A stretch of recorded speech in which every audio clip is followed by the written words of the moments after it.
Hey guys, welcome back to my channel. I wasn't really sure where I was going with this reading. I wasn't sure until after I pulled the cards, but to me, this is sort of where the Divine Feminine is at, and I'm going to get some reaction from the Divine Masculine. But what I'm getting is that as I just started to pull the cards, it just started to get more and more clear.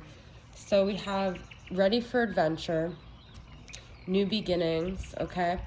The feminine is putting herself first right now, okay? She's being guided. It's like the full moon is really going to be that point, the full moon on October 31st, where she starts to just shift into her own journey. She's tired of being stagnant, I feel, this feminine, and she's really feels like there's this journey calling her. It's like the moon is calling her, this water, this ocean, this new beginning, okay? And I feel that there has been like a lot of shifts with just it being the fall, where like, you know, things have started to quiet down a little bit. She's really thinking about what she wants out of her life and out of the journey, and she kind of realizes that the world is at her fingertips. Like, I always say this, it's now or never. It's like she's done so much like time just thinking about the masculine, and I do feel like he's coming around. It's not that he's not, but it's like she's tired of revolving her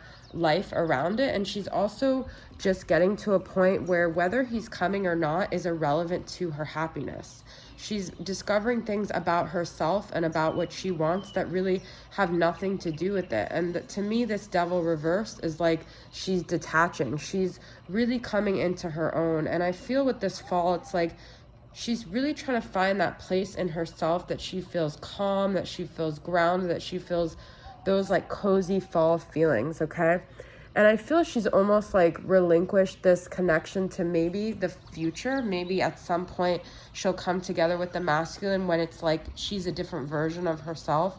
But I also feel like she's tired of waiting for the future. She wants to create her own future. It doesn't mean it's going to happen right now, but I feel like she's in that process, okay? And with this wealth, status, windfall, it's just kind of like she wants to find her own pot of gold, and she doesn't want to wait for someone else to give her abundance. She wants to create it herself, okay? So that's really what I get from that Eight of Cups. And I've been getting Eight of Pentacles a lot lately, and I feel like it's like regardless of whether the masculine shows up, she wants to have a life to show for herself, to prove to herself she never needed anyone to create a life. She's enough. And I think a lot of this comes from confidence. With the Pentacles energy, it's like that root chakra energy where she just wants to feel like, you know, when she stepped into this journey, most feminines didn't have, and I keep saying she, you could be a man, but I'm saying the feminine, okay? It's easier to say she. Most feminines didn't really have like a leg to stand on, like spiritually, emotionally, or foundationally. And I feel like as they go along the journey, they create more and more, like, I just heard the word fire, but life within them that they can't. It's like a flower that wants to, like a bud that needs to blossom. It can't wait. It's like, this is the season, okay? And so I just feel with this Eight of Pentacles, it's like she's ready to get to the point where she's going to be a Nine of Pentacles, where she's going to be independent. And like I said, her life isn't going to be dictated by the masculine. And it could be that, you know, this year there's been a lot of reflection. I find this interesting that this is like a moon, but it kind of looks like a sun. I feel she's done a lot of inner work to where she's just ready to, I'm coming out. I want the world to know, I've got to let it show. She doesn't want the masculine's like opinion of her. It's not even that she's doing this to rebel against the masculine. I feel this is her own personal journey that she needs to go through right now. And we do have the Emperor in curiosity. So I do think he's starting to wonder, because he's feeling this energetic shift that she's just not standing still. She's moving, and he's like, wait, where are you going? I'm your masculine. And she's like, yeah, I know, but I have a whole other life and a whole other thing that I want to accomplish. And she doesn't have it in her anymore to just keep giving and giving. Has to be a give and take. And she wants to be in dynamics that there's a balance, and where she feels this reciprocity, and where she feels appreciated. And Yeah, because we have give and take and temperance, which is the same thing to me. It's like a very balanced energy. It's a very self-loving energy too, okay? We have Sagittarius here. We could say Aries with the Emperor. But she's really learning how to turn beauty from ashes. Like I've told you, used that phrase a lot.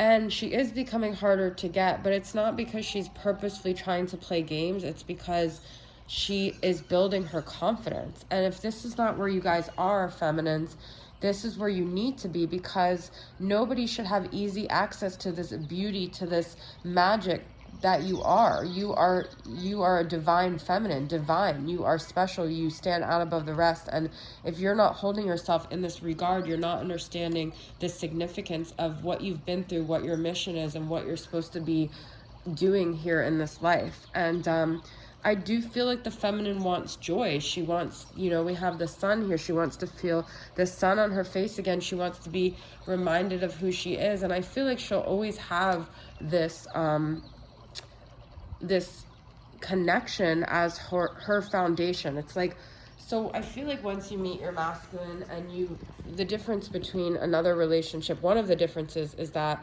after, you know, you've had some time and you realize, even if you went through what felt like abandonment and you felt like they left you, you realize this is different than other connections because their energy never leaves you. So it's always like you have a safe place, like a safe home to return to within yourself, because you know there's always unconditional love there. And it's like parents that raise their children very independently and confidently, those kids can leave the nest because they know they can always come back, because they know that they have a solid foundation. And I feel that that's what the feminine has been building.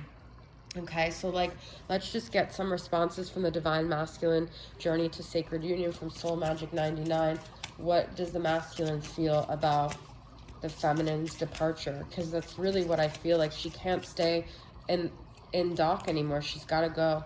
A distance between us. Look, we have hard to get. He definitely senses it. He's definitely curious here. He definitely feels it. And part of this journey is him learning to deal with that the way she did. It's not a spiteful thing. It's just about energies shift, and it can't stay in the same energy forever. And the feminine was never meant to stay in that energy forever. Silence does not know what to say, says nothing.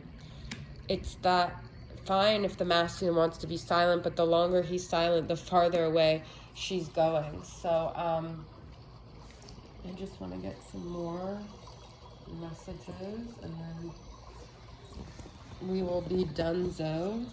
It's just going to be a short reading. I've been popping out a lot of astrology readings if you guys want to check them out. I'm very tired, and I meant to say in the beginning of the reading, so last year around this time is when I started getting really sick, and I had a physical illness, but also the veil is thinning, so you have to be very careful. I saged a lot. I did a lot of clearing before this reading. The veil is very, very thin as we approach Halloween.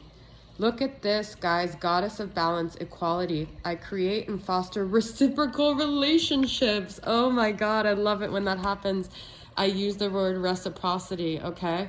This is so beautiful. And this, to me, is so similar to this temperance energy. Wow. Okay. Beautiful. What does the masculine want to say here? This doesn't seem like my...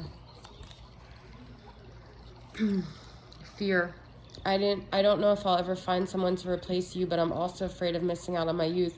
It's like the masculine still hesitates. He's still not ready. And the feminine's like, that's fine, because I'm not staying here. And it's not to do with him. It's to do with her. That's my whole point, guys. It's not a reaction. It's not being reactive. It's being proactive. And that's where she's at. She just wants to be proactive in her life and grow and prosper the way she was meant to. Earth pulsing, pulse of the mother, slow down time and nature. I do feel like the feminine is craving a connection with the universe, with the world. It's not just about her and her physical body, but it's about her being connected to the outside world in a very spiritual way. It's like the earth is pulsing. It's calling her to, you know, be ready for adventure here. Okay. So, I think that, okay. Sorry guys, I'm just gonna pull, I think, one card from here and then we'll be done. What's one final card? But the masculine is still hesitating. He still knows that once he makes a decision towards the feminine, he feels like that's it. And so that's also what holds him back. Look at this. Be fearless and stand strong. To me, this is a masculine energy. He knows and he has this voice that he has to, you know, come forward and be a warrior and fight for the feminine. But it just might not be their time right now, because there really might be things the feminine has to figure out. So that's your reading, guys. I actually really enjoyed this reading. I hope you did too. Thanks for tuning in, and I'll see you guys next time. Bye.